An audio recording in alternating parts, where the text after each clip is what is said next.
Oke guys, kembali lagi bersama TPP Santuy. Sekarang kita akan lanjut ngebahas tentang aplikasi turunan tuh. Jadi turunan bisa dipakai buat apa aja sih? Yaitu turunan bakal ngasih tahu kita tentang kemonotonan dan kecekungan dari sebuah fungsi. Nah, maksudnya gimana tuh? Jadi misalkan ini kita dikasih fungsi kayak gini, ya, yang biru ini, kurva yang biru. Nah, mana sih daerah kurva yang monoton naik dan mana sih daerah kurva yang monoton turun?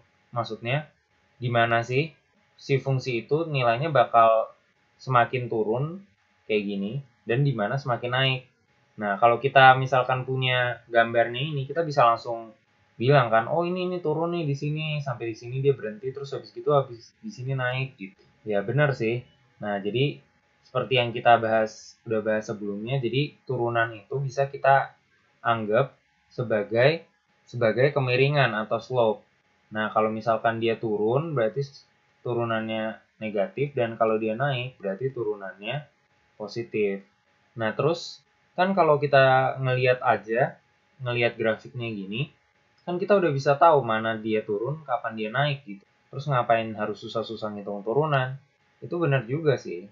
Tapi kita nggak selalu bisa punya grafiknya loh. Bisa aja kita dikasih fungsi fx misalkan sama dengan 2x pangkat 3 plus 3x kuadrat minus 12x plus 5 random aja gitu. Misalkan kayak gini, kan kita nggak punya grafiknya. Terus kita ditanya, kapan sih fungsinya naik, kapan sih fungsinya turun gitu. Nah, nggak ngerti kan kita, jawabnya gimana? Ya pakai turunan. Jadi kita cari turunan dari si f ini. Terus apalagi sih enaknya kita nyari kalau kita pakai turunan, gini nih. Nah, kalau kita lihat di grafik yang biru ini, kapan sih kan dia turun dulu, terus habis gitu naik. Kapan dia benar-benar berhenti gitu turunnya, terus dia mau mulai naik. Pastinya tuh di angka X sama dengan berapa. Nah, kalau kita lihat langsung, kita nggak bisa tahu gitu. Tapi kalau kita pakai turunan, kita bisa tahu kapan turunannya itu bukan negatif, bukan positif. Berarti kapan turunannya itu sama dengan 0 gitu, titik stasioner. Nah, itu tentang turunan pertama. Terus kita juga punya turunan kedua. Nah, ini yang baru nih. Turunan kedua tuh gunanya apa sih? Turunan kedua itu gunanya yang ini nih, untuk ngasih tahu kita grafik fungsinya itu cekungnya kayak gimana. Nah, makanya di sini ada dua gambar, yang sebelah kanan, di sebelah kiri ini dan sebelah kanan. Bedanya adalah yang kiri ini dia cekung ke atas, yang kanan dia cekung ke bawah gitu. Atau yang kiri ini kayak apa ya, kayak emoji gitu, kalau yang ini kayak emoji.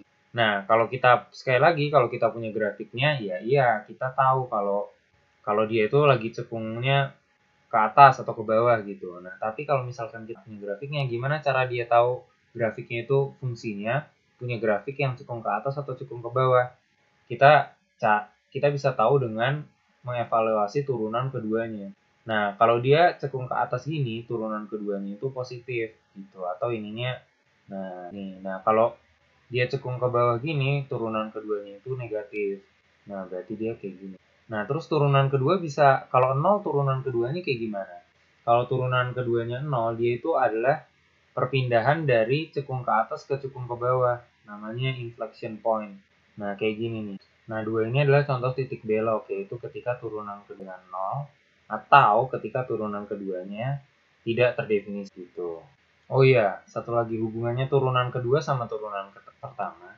Jadi yang ini, kasus pertama ini, misalkan ketika turunan keduanya lebih besar dari 0, nah kita lihat bahwa kemiringannya itu lama-lama akan kayak berputar counterclockwise gitu. Sementara kalau yang kasus kedua ini, di mana turunan keduanya negatif, jadi kemiringannya atau gradien-gradiennya itu lama-lama bakal muter jadi kayak clockwise gitu, yang ini sini. Nah, kalau yang pertama ini dia bakal ke sana gitu. Atau sebenarnya kan jadi turunan kedua adalah turunan dari fungsi turunan pertama.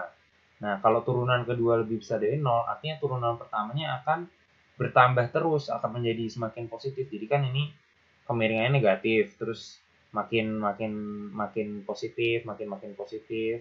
Ini udah positif banget gitu. Nah, kalau yang ini dari yang ini turunan pertama kemiringannya positif, jadi makin landai, jadi turun, makin turun, makin turun. Jadi turunan pertamanya berkurang terus gitu.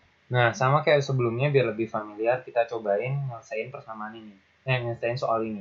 Jadi misalnya kita dikasih fungsi ini 2x pangkat 3 plus 3x kuadrat minus 12x plus 5. Nah, tentukan di mana fungsi itu monoton naik, monoton turun, cekung ke atas. Gampang banget. Jadi kita hitung aja turunan pertama dan turunan keduanya. Nah, turunan pertamanya adalah 6x kuadrat ditambah 6x dikurang 12 ditambah 0, ya kan? Nah, terus ini kita turunin lagi buat dapat turunan keduanya. Sama dengan 12x plus 6. Nah, terus gimana nih? Kalau kita udah tahu ini, di mana yang dia monoton cekung ke atas, cekung ke bawah? Nah, kita cari nilai turunannya, kapan dia positif dan kapan negatif, dan turunan keduanya, kapan dia positif, kapan dia negatif. Nah, caranya adalah kita cari pembuat nolnya berarti. Kayak biasa bikin garis bilangan gitu. Berarti ini 0 sama dengan 6x kuadrat plus 6x minus 12. Berarti 0 sama dengan, kita bisa sederhanain jadi x kuadrat plus x minus 2. Atau ini jadi 0 sama dengan x plus 2, x minus 1. Nah, berarti di garis bilangannya ini pembuat nolnya adalah x-nya itu minus 2 dan x-nya itu sama dengan 1. Nah, berarti coba kita cek misalkan ini 0 kan. Kalau 0, kita masukin 0. 0 dan 0 berarti 2 kali minus 1. Nah, di sini itu negatif. Di sini dia negatif. Nah, kalau di situ dia negatif, otomatis pasti di sininya positif dan di sininya positif.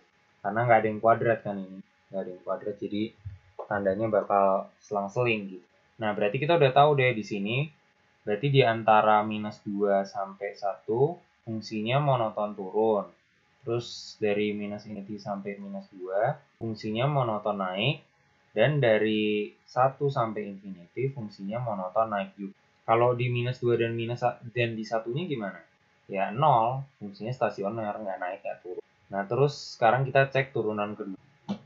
0 sama dengan 12x plus 6, berarti x-nya sama dengan minus setengah. Di sebelumnya itu dia berapa, dan di setelahnya itu berapa. Kalau kita masukin angka misalkan 0 deh. 0 jadinya positif, berarti di sini positif, sementara di sini negatif. Gitu. Berarti dari minus infinity sampai minus setengah, fungsinya cekung ke bawah, nah yang ini cekung ke atas.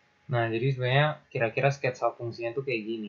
Jadi dari 0 sampai minus 2 dia naik, berarti ini. Terus dari minus 2 sampai 1 dia turun. Ini berarti angka 1. Ini turun kan.